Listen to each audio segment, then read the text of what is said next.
Hello, I'm Robbie Fowler and you're watching Redmen TV. Hello, welcome to the Redmen TV. The breaking news today is that Liverpool are reportedly set to meet the £32.5 million release clause in the contract of Christian Benteke to sign him from Aston Villa. 32.5 million.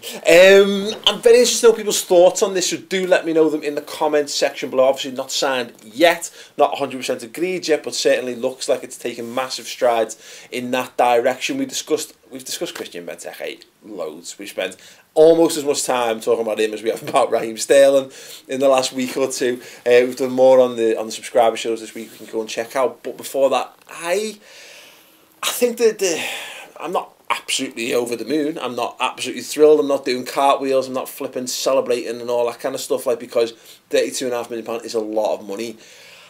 I'm not upset that we're going to sign him, and if Liverpool do ultimately go and sign him, I think in a footballing sense, I think it's a great move. But when you look at like the power of positive feeling that came from the Roberto Firmino signing, and how everyone was buzzing off that, and how it really G'd us up, there's clearly not that with Benteke, and he feels like one of those type of signings that we're going to have to justify. We're going to have to look at him a bit more closely. We're going to have to check out his stats. We're going to have to watch more YouTube clips or whatever. We're going to have to horribly dig our way through all those times he annihilated us as an Aston Villa player.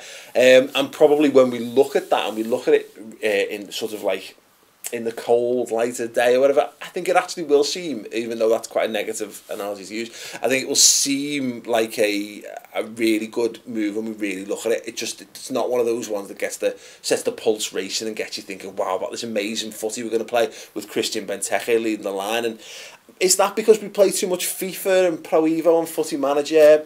Possibly, because you want to see these players that you look at who Man United are buying, and they're buying Bastian Schweinsteiger, and they're being linked with like Cavani's, and last summer they were buying Angel Di Maria, and we're buying players from inside the Premier League already that just don't carry that I don't know, that marquee level name and brand and all that shit that goes with it. So it is not the kind of signing that that makes you think everything's amazing and everything's fantastic and make you get your big welcome banners and whatever. But if Liverpool do ultimately sign him, I hope that there's a plan in place, and you'd imagine, because a lot of people are saying it doesn't really fit the way Liverpool play, yada yada yada.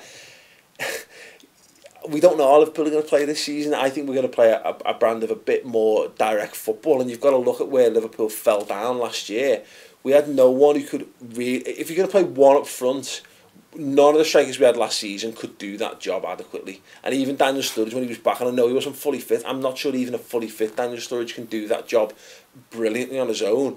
You look at where our real strength is, the absolutely nailed on players who are at that right age to succeed, and that's just if we're just looking at Coutinho and Firmino, they're both going to we're going to benefit from having them on the pitch.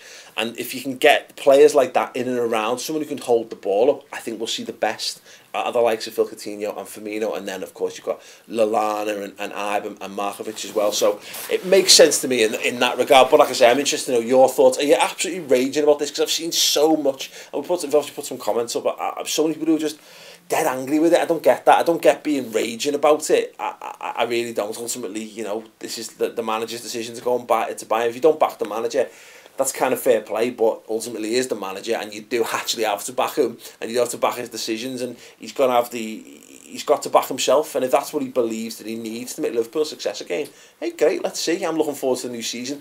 Hopefully, Liverpool can keep ticking over in pre-season. Seeing us play some good football in the week against Town 11 really perk the spirits up, and if a few more of those players can do some things against Brisbane and go into the game against Adelaide on Monday, and then we get Benteke and we get to see some glimpses from doing some good stuff, I think all these fears will wash away very quickly. Anyway, thoughts in the comments below. When we sign him, we'll do another video as well and talk about him a bit more depth and what he brings to Liverpool, and whether we think it ultimately is a good signing. Stay tuned for that. Loads more content on the redmentv.com. We're going to be discussing this in loads more detail.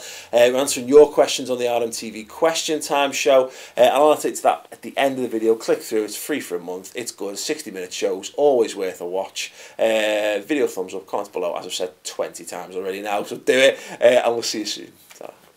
The centre forward is probably there's not a vast amount of business left to be done this summer. No, I think that was a big thing, that trying to get everything done early, and I think that is the one big one outstanding. I think as Chris touched upon, I think the left back will be one if, as expected, Enrique finally gets the message and goes.